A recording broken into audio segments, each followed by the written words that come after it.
Gente, boa noite. Que Jesus nos abençoe, nos ilumine, nos proteja e que a nossa fé, sempre alicerçada no conhecimento da doutrina espírita, sempre alicerçada no conhecimento do Evangelho, à luz do Consolador, nos fortaleça hoje, sempre e cada vez mais.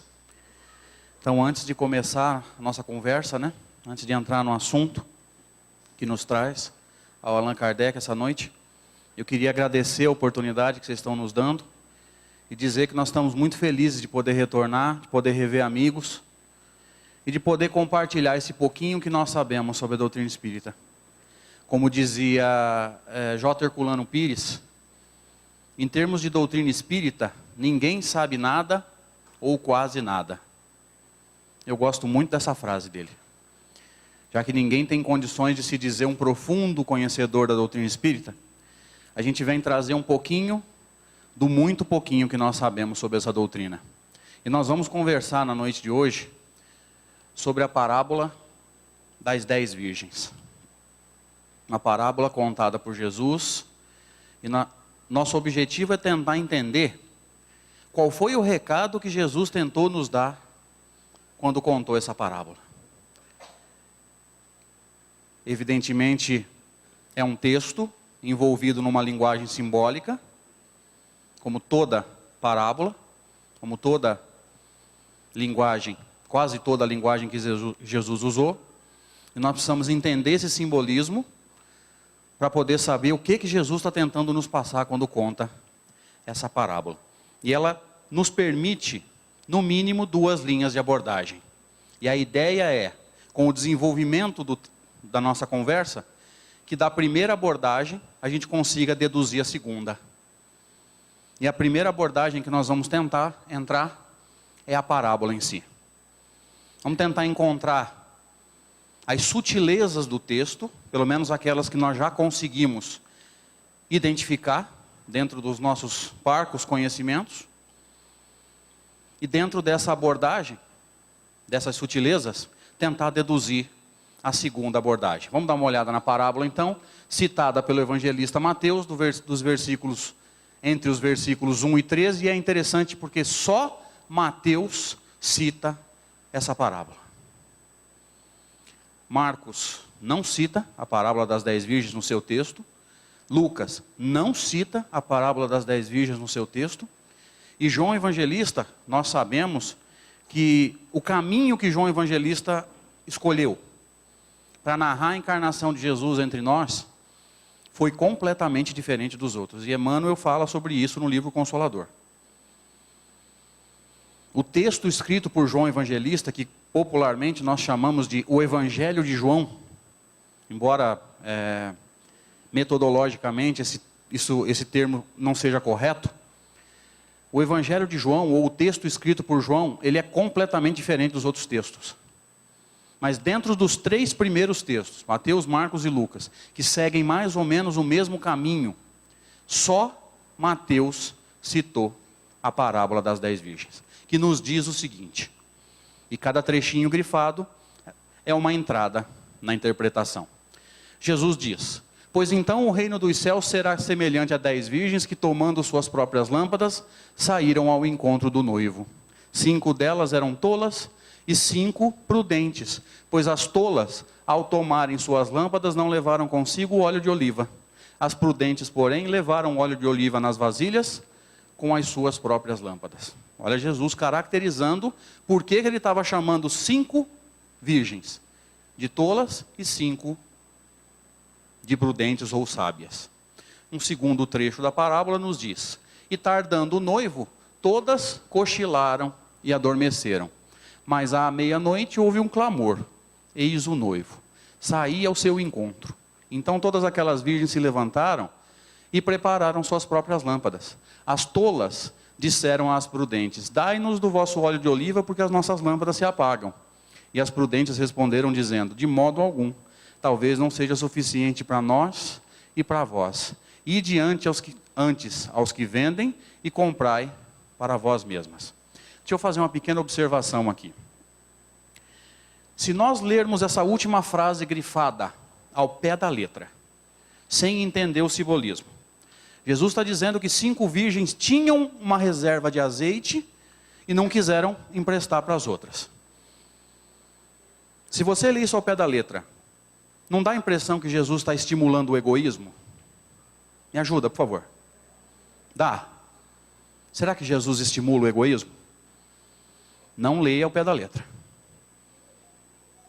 Nós vamos tentar entender por que essas virgens não puderam dar o óleo para as outras. E o terceiro trecho da parábola nos diz: ao saírem para comprar o óleo, veio o noivo. As preparadas, as prudentes, entraram com ele nas bodas e a porta foi fechada. Posteriormente vieram as virgens remanescentes dizendo: Senhor, Senhor, abre-nos a porta. Em resposta ele disse: Amém vos digo que não vos conheço. Aqui só uma consideração linguística. Provavelmente na Bíblia de vocês, essa palavra aqui, ó, amém, na Bíblia de vocês vai estar escrito assim, ó: em verdade vos digo que não vos conheço. É uma diferença linguística, mas que não muda o sentido da frase, tá? Aí a parábola se encerra aqui, Jesus encerra a passagem dizendo: portanto, vigiai, porque não sabeis nem o dia e nem a hora. Essa é a parábola. O que será que Jesus está tentando nos dizer?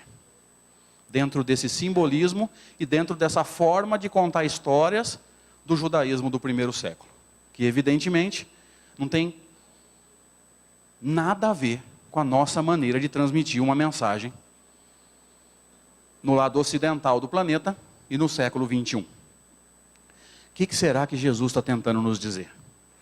Primeira coisa que nós vamos abordar é o contexto judaico de uma festa de bodas. Me ajuda, por favor, gente. O que é boda? Uma festa de bodas é uma festa de quê? Isso, casamento. Será que um casamento judaico do primeiro século é igual a um casamento brasileiro do século 21? Como é que é o nosso casamento? Tem uma cerimônia, uma recepção, e no máximo, no outro dia, a famosa soca. Será que o casamento judaico era assim? Vamos começar a entender isso. Vamos começar a montar esse quebra-cabeça. As festividades de um casamento judaico duravam vários dias. Lendo mais um pouquinho, eu encontrei essa informação no livro, chama O Mais Completo Guia sobre o Judaísmo. Comprei faz pouco tempo, estou começando a ler, e ali diz que são, na verdade, qual é o número importante para o judaísmo? Quem lembra? 7. Alguém falou aqui. O casamento judaico durava 7 dias. Olha que interessante. Sempre o número 7 tão importante para aquela cultura. Outra coisa que nós precisamos entender também. A noiva, que nem é citada na parábola, vocês perceberam? Ele não cita a noiva, é informação de contexto. Sem essa informação de contexto, dá a impressão que o noivo vai casar com as virgens. E não tem nada a ver. A noiva esperava a primeira visita do noivo na casa dele. Na casa dela, em companhia das virgens. Então, virgem não é a noiva, é a companhia da noiva. E nós vamos entender isso também. Depois desse encontro, todo esse grupo, noiva, noivo e as virgens, todo esse grupo ia para a casa do noivo. Então, quando Jesus diz que 5 virgens ficaram de fora, porque a porta foi fechada da onde? Da casa do noivo. Está mudando o entendimento da parábola? Está trazendo um pouquinho mais de esclarecimento? Tá? Olha que interessante. A gente precisa entender um pouquinho isso, gente. Tem que ser um pouco mais profundo. A gente não pode correr os olhos pela parábola e achar que já entendeu. Agora vamos entrar nas sutilezas do texto.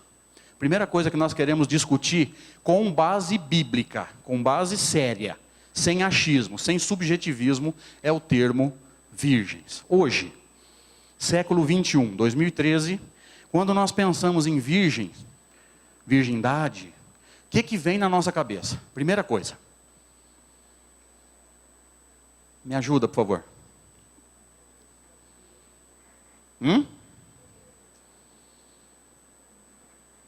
Isso. Os encarnados agora, por favor. Isso acontece em todo lugar. Todo lugar, é inacreditável. O que nós lembramos quando nós pensamos na palavra virgem? Sentido sexual? Para a maioria foi isso, pelo menos? Então vamos pensar o seguinte, será que há 2000 anos atrás, lá na Palestina do primeiro século, será que era assim também? Será que os judeus pensavam na palavra virgem e interpretavam como alguém que nunca teve uma relação sexual? Vamos entender isso com base bíblica, com interpretação séria. Na linguagem simbólica do Antigo Testamento, Deus teria feito uma revelação ao profeta Oséias, registrada no livro desse profeta, no capítulo 2, versículo 16. Esse NVI é a tradução que nós estamos usando. Nova versão internacional. E se você quiser um site, quem tem acesso à internet aí gosta de internet. Se você quiser um site para usar ou para ter acesso a várias traduções da Bíblia, inclusive para você comparar o versículo nessa tradução, o versículo naquela, e ver qual que é a mais adequada, acessa www.bibliaonline.com.br. Você tem várias traduções da Bíblia para você comparar texto, inclusive. Então, nessa linguagem simbólica do Antigo Testamento, o que teria sido revelado ao profeta Oséias, em tese, né, na linguagem simbólica deles, por Deus, e que vai encaixar direitinho aqui no que nós estamos conversando. Deus teria dito, naquele dia, declara o Senhor, você me chamará meu marido, não me chamará mais meu Senhor. E esse versículo, ele é altamente revelador. Alguém consegue interpretar para mim, por favor? Me ajuda. Não, um de cada vez, senão eu não entendo, gente. Alguém consegue interpretar? É uma simbologia. Ele está explicando uma simbologia usada em toda a Bíblia, principalmente no Novo Testamento. Jesus usou essa simbologia o tempo todo. O tempo todo não, várias vezes.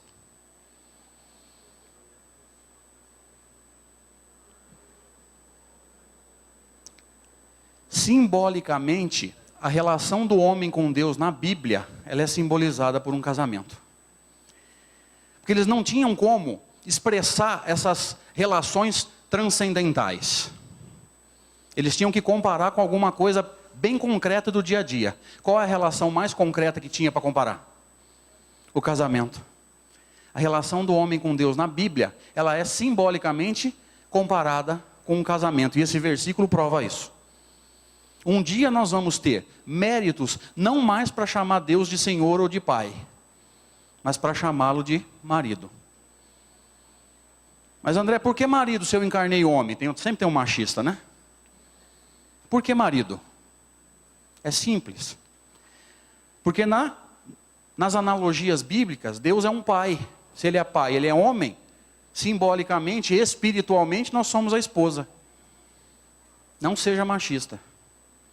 Deixe isso de lado, só um pouquinho. Deu para entender a simbologia?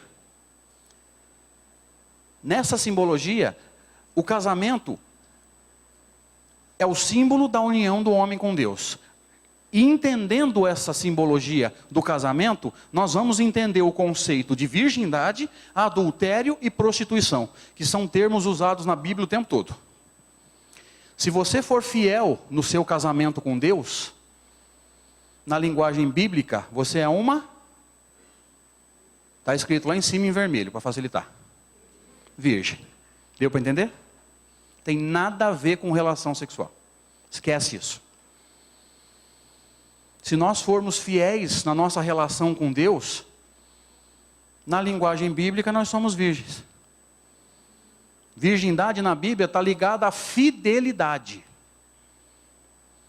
Se nós adulterarmos a nossa relação com Deus, cultuando outros deuses, por exemplo, dinheiro, poder, bens materiais, na linguagem bíblica, dependendo da situação, nós vamos ser chamados de adúlteras ou prostitutas. Deu para entender? E esse versículo explica várias passagens da Bíblia. Por exemplo, parábola do festim de núpcias. Esse versículo é altamente revelador. Explica muita coisa para a gente. Outro termo que nós... ainda falando sobre as virgens, eu queria refletir com vocês. Se a porta da casa do noivo foi fechada e metade das virgens ficou para fora, pensa assim, ó. Será que nós aqui, quando essa porta for fechada, nós vamos estar no grupo daquelas que vão acompanhar os festejos? Ou nós vamos estar no grupo das que ficaram de fora? Hã? Tem uns pessimistas aqui na frente, falando que vão ficar de fora. Vou colocar na mesma simbologia, só que numa outra parábola contada por Jesus em Mateus 13. Será que na hora em que Jesus separar do joio e do trigo, nós vamos estar em qual monte? No joio ou no trigo? Gente, é a mesma simbologia. Separar aqueles que se adequaram ao Evangelho, ou aqueles que preferiram a porta estreita, daqueles que preferem a porta larga. É a mesma simbologia.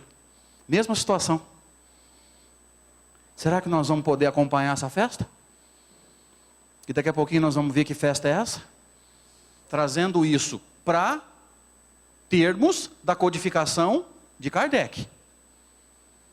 Nós vamos trazer isso para os termos que Kardec usou na codificação. Trazendo para termo espírita fica mais fácil de entender. Alguém queria falar alguma coisa aqui? Então vamos lá. E o noivo? Quem que será esse noivo, gente? Quem será essa criatura? E quem vai responder isso para a gente é Emmanuel, no livro Consolador. É um livro de 411 perguntas feitas a Emmanuel, quando o Chico ainda morava em Pedro Leopoldo, porque o livro foi psicografado e editado em 1940. E o Chico vai para Uberaba em 59. E na questão que recebeu o número 309, o grupo de estudos pergunta a Emmanuel assim, ó. Em que sentido devemos interpretar a sentença de João Batista? João Batista diz assim no Novo Testamento. A quem pertence a esposa é o esposo. Mas o amigo do esposo que com ele está e ouve, muito se regozija por ouvir a voz do esposo. Pois esse gozo, esse prazer, eu agora experimento. É preciso que ele cresça e eu diminua. Está sendo perguntado para Emmanuel, como é que eu interpreto isso? E na resposta, Emmanuel deixou claro para a gente quem é o noivo da parábola. Aliás, quem é o noivo de todas as situações de casamento narradas no Novo Testamento. E Emmanuel responde, o esposo da humanidade terrestre é Jesus Cristo. O mesmo Cordeiro de Deus que arranca as almas humanas dos caminhos escusos da impenitência. Volta para o slide anterior. Quem que é o noivo? Jesus. Ótimo. Estamos montando o quebra-cabeça. Só que montar um quebra-cabeça sobre o Evangelho não é só montar, é procurar as peças. E cada peça está num bairro de Rio Preto. Quem está disposto a procurar? Tem texto do Consolador, tem texto do Fonte Viva, tem texto do Caminho, Verdade e Vida. Quem está disposto? Não é fácil. Vamos lá. A simbologia da parábola refere-se ao casamento de Jesus com a... É nesse sentido de humanidade mesmo. Eu vou usar só um outro termo, tá? E o presente de casamento, qual foi? Porque no judaísmo o noivo dava para a noiva um dote. Qual foi o presente que Jesus nos deu? Eu fiz essa palestra domingo de manhã no Francisco de Assis, pela primeira vez em mais de 20 vezes acertaram. Não me decepciona, vai. Que presente é esse? Pela segunda vez. Ah, moleque. O presente ou o dote que o noivo está nos oferecendo é apenas o Evangelho. Agora só falta alguém falar assim, bem, eu prefiro um carro. É só o que está faltando, né? Gente, olha o presente que Jesus está te oferecendo, está nos oferecendo, desculpa. Faz 2000 anos que Jesus nos oferece como presente de casamento o código moral que vigora no universo inteiro, que não é código da terra. Por isso que não é correto dizer o Evangelho de Jesus, ele não é de Jesus, ele é de Deus. Jesus foi apenas o mensageiro. E se ele não é de Jesus, ele não é muito menos de João, de Marcos, de Mateus. Por isso que eu falei lá atrás. Chamar de evangelho de João é uma falha. Ele não é nem de Jesus, ele é de Deus. Ele é o mesmo código no universo inteiro. Mas esse é o dote. Esse é o presente que Jesus está nos oferecendo há 2000 anos. Mas para esse presente parece que a gente não está muito interessado, né? A gente não está muito preocupado com o evangelho. De tão preocupado que a gente está com a subsistência, né? Com ganhar o nosso dinheiro, os nossos luxos, conforto, enfim. Não vamos falar sobre isso agora. Uma outra interpretação. Quem é essa noiva?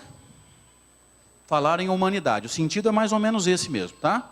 Eu só vou usar um outro termo. A noiva, que não é citada na parábola, é a terra.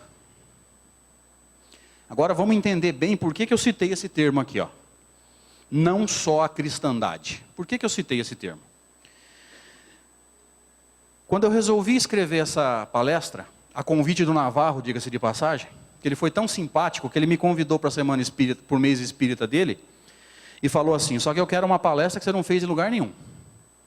Fiquei com vontade de dar um abraço nele. Aí eu resolvi tentar interpretar essa parábola. Aí eu joguei na internet. Falei, deixa eu ver se tem alguém interpretando, que de repente já tem bons trabalhos, eu não preciso reinventar a roda, né? Eu aproveito alguma coisa que alguém escreveu. 100% das pessoas que interpretam essa parábola, fora do movimento espírita, dizem que Jesus volta, que a chegada do noivo, ela bate, ela casa simbolicamente, né, biblicamente, com aquela história que se fala assim, ó, Jesus vai voltar. É a volta de Jesus. A simbologia é a mesma. Só que a maioria acha que Jesus volta para se casar, entre aspas, né, dentro da simbologia da parábola, com o mundo cristão. Portanto, na cabeça desses irmãos nossos, se você não for cristão, você vai morrer solteiro. É esse o Jesus que a doutrina espírita mostra para a gente? Hã? É um Jesus que ama só os cristãos? Se você não o segue, o problema é seu? Se você for judeu, está ferrado? Se você for muçulmano, o problema é seu? Esse é o Jesus que a doutrina espírita nos mostra? Não. A doutrina espírita nos mostra um Cristo que ama o planeta inteiro. Por isso que eu falei, ou interpretei a noiva como sendo o planeta. Nós não vamos ter daqui a alguns anos uma cristandade de regeneração. Nós vamos ter um planeta de regeneração. Que está chegando, diga-se de passagem. Nós vamos ter daqui a alguns anos um planeta melhor. Não é uma região melhor. E quem não se adequou, e quem não optou por seguir Jesus, quem não é cristão, está excluído desse banquete, dessa festa. Não é essa a interpretação. E eu duvido que seja isso que Jesus queira. Vamos caminhar. E esse casamento? Qual fato traz para nós a simbologia desse casamento? Quando será? Será que nós podemos marcar uma data no nosso calendário? Será que o nosso calendário se adequa ao calendário do Cristo e dos seus homens de confiança? O que vocês acham? Como é que Jesus encerrou a parábola? Portanto, vigiais, porque não sabeis nem o dia, nem a hora. Então, no nosso calendário, esquece. Dá para definir data e hora no nosso calendário? Não, esquece isso. Na simbologia bíblica, gente, esse casamento se dá quando a terra se tornar um mundo de regeneração. Aí é o casamento. Que está para acontecer. Aí o noivo chega e reorganiza a situação. Mas olha que simbologia interessante. Portanto, o noivado já aconteceu, porque a transição já começou. Mas o casamento ainda não. Deu para entender a simbologia? Está dando para acompanhar? A transição é como se fosse um noivado. Olha que interessante. Traz isso para a linguagem espírita e fica mais fácil. A chegada do mundo de regeneração é o casamento. Um mundo de paz, onde o evangelho vai ser pregado em todas as nações, está no sermão profético. E o evangelho será pregado em todas as nações, em todos os reinos, e então virá o fim. É uma simbologia. Nós temos que entender esses símbolos. E para encerrar a primeira abordagem, já caminhando para a segunda. Por que será que Jesus faz referência a um tempo qualquer no futuro? Ele começou a parábola com esse termo, com o verbo ser no futuro, será. Por que ele está usando o verbo ser no futuro, gente? Por que ele não usou no presente ou no passado?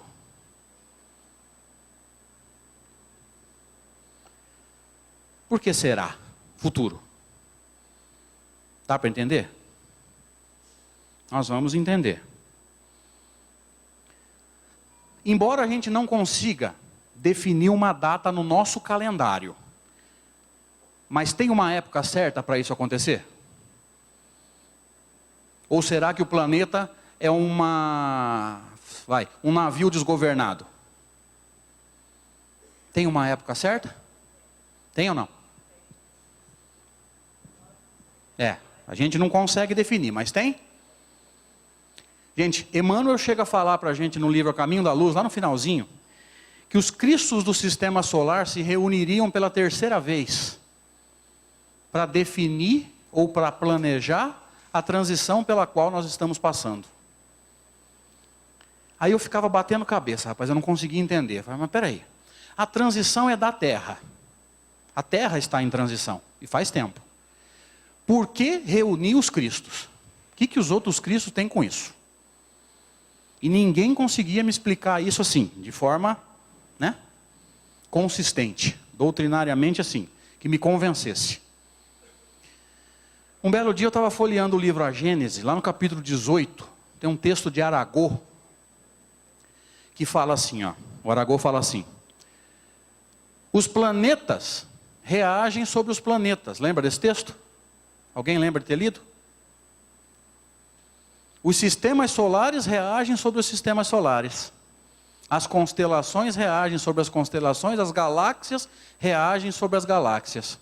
Então, se os planetas reagem sobre os planetas, a transição da Terra está afetando o sistema solar inteiro. Aí eu entendi por que reuniu todos os cristos do sistema. É só você amarrar as informações. Mas eu precisei ir lá na Gênese, entre aspas, por acaso, eu não estava lendo em sequência, eu estava folheando o texto, o livro, achei esse texto, achei esse pedaço, falei, meu Deus, agora eu entendi. Por acaso, entre aspas. Então a gente não consegue definir no nosso calendário quando é que começa, mas que tem uma época certa, tem. Porque essa nave tem um piloto, Jesus. Esse barco tem um capitão. E está tudo planejado. Nós vamos ver isso daqui a pouco. Quando seria, no nosso calendário, nós já vimos que não dá. Isso tudo que nós discutimos nos remete a quê? A segunda abordagem. A primeira, a parábola. A segunda abordagem, nós vamos dar uma olhada no contexto em que a parábola está inserida. Me ajuda agora a entender por que nós vamos falar em contexto. Quando você chega na frente de uma floresta, tem 10.000 árvores, por exemplo, você consegue olhar para uma árvore só? Alguém chega na frente de uma floresta e olha para uma ou duas árvores só? Por que eu estou fazendo essa comparação? Se nós chegarmos na frente dessa parábola, ou de todas as parábolas que estão na mesma passagem bíblica, e olharmos para a parábola sem entender o contexto, a gente não entende a parábola. Então nós precisamos entender aonde essa parábola está e por que ela está ali. Vamos tentar responder a essa pergunta. Onde é que está inserida a parábola das 10 virgens? Tudo bem, é Mateus 25, de 1 a 13. Mas esse trecho está inserido numa passagem bíblica importante, é um sermão de Jesus. Que sermão é esse? O chamado sermão profético. Aliás, capítulos 24 e 25 das notas de Mateus. Ó, sermão o quê? Me ajuda. Profético. Jesus está está revelando por isso que ele usou o verbo ser no futuro, será. Deu para entender agora? Ele está revelando alguma coisa que vai acontecer depois. Livro A Gênese, quando Kardec fala sobre a teoria da presciência do futuro. Dá uma olhada. Mas vamos pensar assim, o que é o sermão profético? Que sermão é esse? É um sermão ou um discurso, que tem gente que não gosta da palavra sermão, tomou um sentido pejorativo para nós, narrado por Jesus, referente à fase de transição e ao futuro do planeta. Por isso que ele usou o verbo ser no futuro, será. Mas agora, nós vamos ter que entender bem um ponto. Que alguém pode estar perguntando assim, André, como é que você pode dizer que o sermão profético está falando da transição? Como é que você consegue fazer essa afirmação? Da onde você tirou isso? Para mim, essa é uma das revelações mais profundas da obra psicográfica de Chico Xavier. Quem vai responder isso para a gente? Vamos, filho. É Emmanuel, no livro Caminho, Verdade e Vida. Quando ele vai comentar aquele versículo do sermão profético, quando Jesus fala assim, ó, e aqueles que estiverem na Judéia, fujam para os montes. Emmanuel comenta da seguinte forma, referindo-se aos instantes dolorosos que assinalariam a renovação planetária, aconselhou o mestre aos que estivessem na Judéia, procurar os montes. Por favor, leiam com muita atenção a parte grifada, lá em cima. Referindo-se aos instantes dolorosos que assinalariam a renovação planetária. O que é renovação planetária? Transição? Concordam comigo? Ou não? Vocês concordam comigo se eu disser que Emmanuel está afirmando, embora de forma indireta, você tem que ler com atenção e interpretar. Mas vocês concordam comigo se eu disser que o Emmanuel está afirmando, revelando, que o sermão profético é uma descrição da transição? Dá para dizer isso? O que vocês acham? Para mim dá.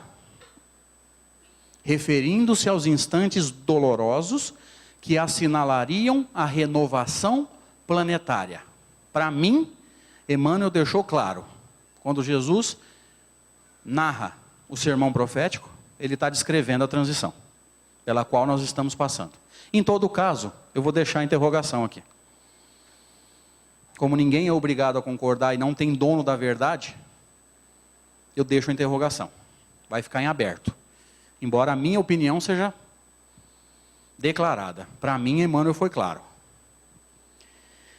Voltando ao slide anterior, e eu costumo dividir esse sermão em 4 partes. Essa divisão é minha. Não procure isso em livro, em lugar nenhum, tá? Eu já estudo esse sermão há alguns anos já. Primeira divisão, quando Jesus caracteriza as mudanças. Eles estão saindo do templo, os discípulos chamam a atenção de Jesus para as edificações do templo. O que Jesus diz mesmo? Não vedes tudo isso? Amém vos digo, não será deixada aqui pedra sobre pedra que não seja derribada. Aí alguém pode pensar assim, mas André, ele está falando do templo. Sim. Só que o judaísmo do segundo templo acreditava que quando o templo fosse destruído, o planeta entraria na fase de mudança. E diz-nos Emmanuel no livro A Caminho da Luz, no livro Há 2000 anos, que no ano 70 da era cristã, um general chamado Tito Lívio invadiu Jerusalém e destruiu a cidade inteira, inclusive o templo. Então, para o judaísmo, a coisa começou ali. A mudança começa ali. Então, ele não está referindo-se só ao templo. O judaísmo acreditava que quando o templo fosse destruído, o planeta entraria na sua fase de mudança. Segunda divisão, Se eu falar que a segunda divisão é a divisão que está o Palmeiras, alguém vai ficar bravo comigo? Vai? Hã? Alguns vão gostar, né? Deixa para lá. Sinais dos tempos. Jesus descreve vários sinais de que os tempos seriam chegados. E fala, presta atenção nesses sinais para vocês saberem se os tempos são chegados ou não. Haverá falsos cristos, falsos profetas, terremoto, fome, miséria, guerra. Chegaram esses tempos?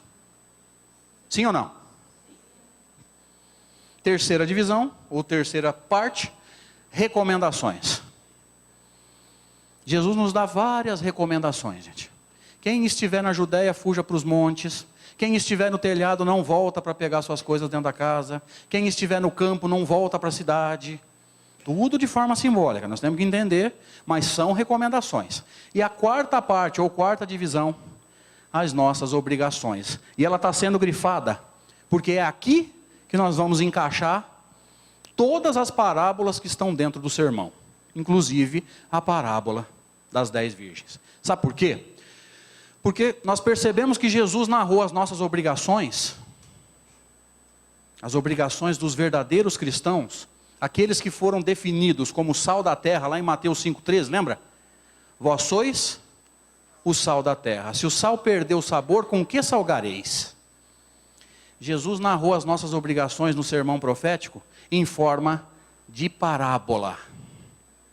Então é só a gente entender o que cada parábola dentro do sermão quer dizer, para a gente saber quais são as nossas principais 5 obrigações na transição. Hoje nós vamos ver uma delas. Agora eu vou começar a palestra. Vocês estão com pressa? Vai atrasar o passe, vocês não vão se importar? E a novela? Hã? Vou começar a palestra agora, hein? Então, o que nos ensina a parábola das 10 virgens? Vamos começar a juntar as peças agora. 5 das virgens eram tolas e 5 prudentes. Vamos interpretar bem isso. Qual era a tolice das tolas, gente? Me ajuda. Por que elas foram classificadas como tolas? Isso. Ao tomarem as suas lâmpadas, não levaram consigo o óleo de oliva, é isso? E qual foi a sabedoria, vamos dizer assim, das prudentes? Isso, levaram o óleo de oliva nas vasilhas com as próprias lâmpadas, não é isso? Jesus caracterizou isso. Quando chegou o noivo, Jesus, as prudentes tinham uma reserva de óleo e puderam recebê-lo, não é isso? E as tolas, entre aspas, ficaram sem combustível, ficaram no escuro, não é isso? Ok. O que significa isso na nossa vida? No momento de transição pelo qual o planeta passa, se a gente quiser ser considerado uma virgem prudente, o que nós precisamos ter? Pensa bem. Quem tem a reserva de combustível foi considerado uma virgem prudente. Quem ficou sem combustível e foi pedir combustível emprestado, foi considerado uma virgem tola. O que nós precisamos ter? Luz própria. Não dependa de luz dos outros na transição. Como Jesus tinha dito em Mateus 5,16. Da mesma forma, brilhe a vossa luz diante dos homens. Luz própria. Não dependa dos outros. Deu para entender? Está dando para entender? Está dando para acompanhar? Vamos lá. O que é ter luz própria? Em primeira análise, amar. Quem ama tem luz. E em segunda análise, ter valores morais definidos. Porque quem tem valores morais bem definidos não é manipulado. Para não correr o risco de, na hora que a gente precisar tomar uma decisão, a gente não ter que ligar para o dirigente do centro ligar para o médium perguntar para o guia. Aí o médium liga de volta para o dirigente tem que ligar de volta para você. E você precisando tomar uma decisão urgente. Dá tempo? Nós fomos criados para isso? Para depender de opinião dos outros? Não. Ah, então eu não posso perguntar a opinião das pessoas? Pode. Mas a ideia é que a gente se desenvolva. A ideia é que com o tempo nós nos tornemos pessoas independentes. Não fique na dependência dos outros. É isso que a parábola está tentando dizer. E o conceito de luz própria, ele é o seguinte. Primeira forma de interpretar a luz própria. O progresso é individual. Ninguém progride por você. E você não vai, entre aspas, roubar a luz de ninguém. Não, o fulano é um espírito muito evoluído, então eu vou entrar na turma dele, que em cima dos méritos dele eu vou ter paz. Vai sim. Vai nessa. O progresso é individual, ninguém planta por você. Ninguém planta para você colher. Jesus não nos doou luz, Ele iluminou os nossos caminhos, mas se a gente não caminhar, esquece. E a segunda forma de interpretar o progresso individual é não depender do combustível alheio. Não dependa dos outros para tomar decisões e nem para ter opinião. E os dois quadros são intercambiáveis. Uma coisa está diretamente ligada à outra. Deu para entender? Vamos dar uma olhada nessa frase. De modo algum, talvez não seja suficiente para nós e para vós. Espera aí. Se alguém pediu combustível para mim, e eu viro para ela e falo assim, olha, eu acho que eu não consigo te ajudar. Talvez a minha luz, meu progresso, não seja suficiente para te ajudar. Característica de uma virgem prudente. Não é egoísmo, eu garanto. Se você pedir a minha ajuda e eu falar assim, ó, eu vou te ajudar dentro das minhas possibilidades, mas talvez eu não tenha tanto para te oferecer. Característica de uma virgem prudente. Humildade. Várias vezes nós vimos o Chico fazer isso. Chico Xavier fazia isso o tempo todo. Olha, filho, quem sou eu para te ajudar? Mas vamos ver o que eu posso fazer. Então, nós vamos ser prudentes quando a gente se conscientizar das nossas limitações. Ó. De modo algum, talvez não seja suficiente para mim e para você. Consciência das limitações. Para não dar passo maior do que a perna. Quando a gente se conscientizar também de não ter todas as respostas. E nós, espíritas, precisamos aprender isso urgente. Porque falou em reencarnação, falou em mediunidade, o espírita entra no assunto sem ser convidado. Não precisa convidar, não, nós entra. A gente acha que sabe tudo. Tudo. E nos conscientizarmos também do muito pouco que a gente tem para oferecer. Eu diria, quase nada. Se Jesus, quando foi chamado de bom mestre, responde para o rapaz, por que me chamais de bom? Bom, só Deus. Quer dizer, se Jesus não gostou de ser chamado de bom, a gente está pensando que é o quê? É para se pensar. Vamos lá. Nas situações difíceis, gente, nós precisamos saber o que fazer. Não dá para ficar dependendo de opinião das pessoas. A gente não pode depender das pessoas para tomar decisões. Muitas vezes a gente é até manipulado, não é? A pessoa não faz do jeito que você precisa, do jeito que fica bom para ela. É o conceito, uma das formas de interpretar a luz própria. Talvez a pessoa em quem a gente busca essa luz nem tenha tanto para oferecer. Às vezes tem menos do que você. Mas a gente não confia em nós mesmos. E vai buscar a luz fora. Mas essa luz própria, ela é interessante, porque Jesus é um sol. Chico para nós é um farol, Chico Xavier. Mas se nós não formos pelo menos uma lâmpada de geladeira, o que adiantou tanto conhecimento espírita? Senhor? Exatamente. Nós temos que ser pelo menos uma vela. Se nós formos uma vela, uma lâmpada de geladeira, a gente já tem alguma coisa para oferecer. A gente não pode ficar dependendo de luz dos outros. Por isso Jesus falou, brilha a vossa luz. Um dia, vocês vão precisar fazer brilhar de vocês. Não vamos poder ficar o tempo todo dependendo da minha. Vamos interpretar essa frase também. Ó. Ao saírem para comprar o óleo, veio o noivo e a porta foi fechada. Coloca isso na situação do planeta hoje. Quando a humanidade sente essa necessidade da autoiluminação, que é a simbologia da compra do óleo, pode ser tarde. E a porta já pode ter sido fechada. O joio já pode ter sido separado do trigo. E a gente percebe que hoje o mundo está buscando espiritualidade, está buscando Deus. Mas por não ter luz própria, por não ter noção de quem é Deus, o que está acontecendo? Os falsos profetas estão deitando e rolando. Estou errado? Estão deitando e rolando. Por quê? Porque quem busca Deus não tem a menor noção do que é Deus. E quem não tem noção de nada, quem não tem luz própria, é manipulável.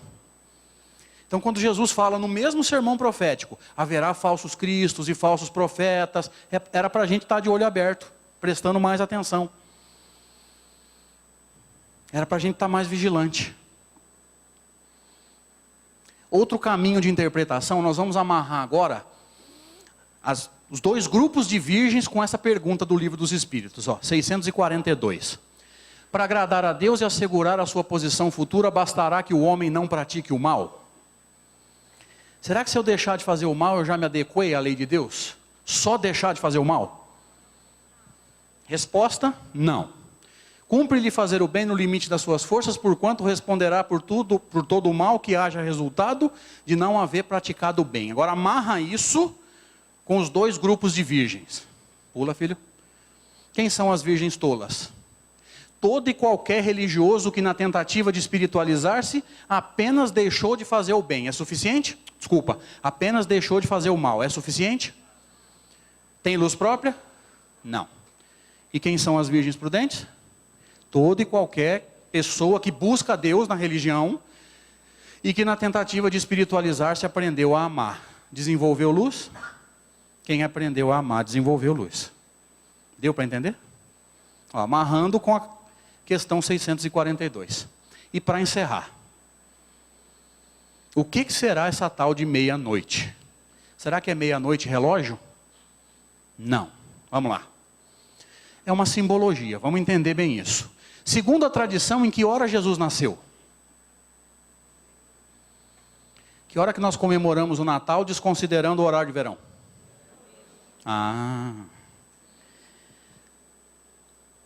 Segundo a parábola, qual o horário da chegada do noivo? Que hora? Vocês perceberam que tem, entre aspas, uma coincidência? Sempre meia-noite? Perceberam? Por que meia-noite? Que simbologia é essa? Quem é o noivo mesmo? Então vamos pensar, agora vamos juntar tudo. Sempre na hora mais escura da noite. E na simbologia bíblica, essa transição é uma noite escura. E noite é a ausência de luz. Emmanuel, no livro A Caminho da Luz, comenta alguma coisa sobre isso. Ele fala assim, capítulo 12. A verdade, porém, é que Jesus, chegando ao mundo, não foi absolutamente entendido pelo povo judeu.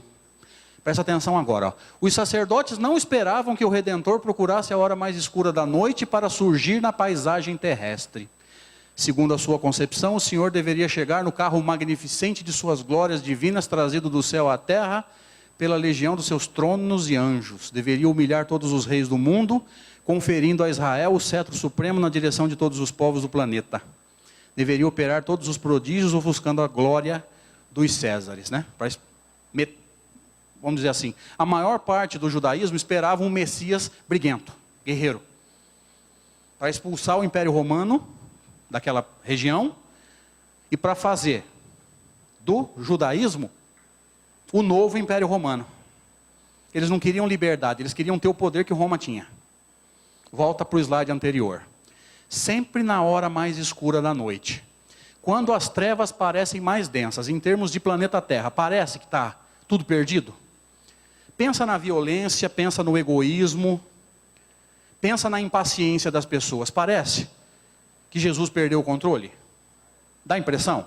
Nós sabemos que não, mas parece. Quando tudo parece perdido, parece que não tem mais jeito. E quando o mal parece fora do controle, parece? Está dando essa impressão? Ok. Então essa tal de meia-noite está muito próxima. E se já não aconteceu? A meia-noite é a marca da intensificação da construção do mundo de regeneração. Porque é outro erro que nós estamos cometendo. Nós estamos esperando o mundo de regeneração de fora para dentro. E se o mundo de regeneração chegar e o nosso coração não acompanhar esse progresso, não adiantou nada. O mundo de regeneração é uma construção, é tijolo a tijolo. Então nós vamos ter que construir. É o início da fase crescente desse ciclo de construção. Sugiro, vamos filho, sugiro que nós estejamos confiantes, porque Jesus já mostrou para a gente que merece confiança. Mas, muito vigilantes. E a hora, o momento, é de muito trabalho no bem. Nós precisamos trabalhar no mínimo o dobro que nós estamos trabalhando. É só você dar uma olhada no capítulo 20 do Evangelho segundo o Espiritismo. Os trabalhadores da última hora. Jesus confia em nós. Está escrito assim lá nas instruções dos Espíritos. Bons espíritas, meus bem-amados, sois todos obreiros da última hora. Gente, foi em nós, espíritas, que Jesus confiou esse último momento da transição. A gente não pode ficar de braços cruzados esperando as coisas caírem do céu. Eu deixo aqui o meu e-mail, se alguém quiser receber esses slides, é só mandar um e-mail para mim, tá? Eu mando os slides para vocês com todo prazer. Isso aí é uma pesquisa, mas não é meu. Eu mando com muita alegria. andreespírita@gmail.com, o blog do Portal de Luz, que é a casa espírita que nós frequentamos lá em Severínia, a Rede Amigo Espírita, que se eu não me engano está transmitindo essa palestra, né? Zé Aparecido, lá em Auriflama, meu abraço para ele. redeamigoespírita.com.br. Muita paz a todos, muito obrigado pela oportunidade. Desculpa se eu passei um pouco da hora, que Deus nos abençoe.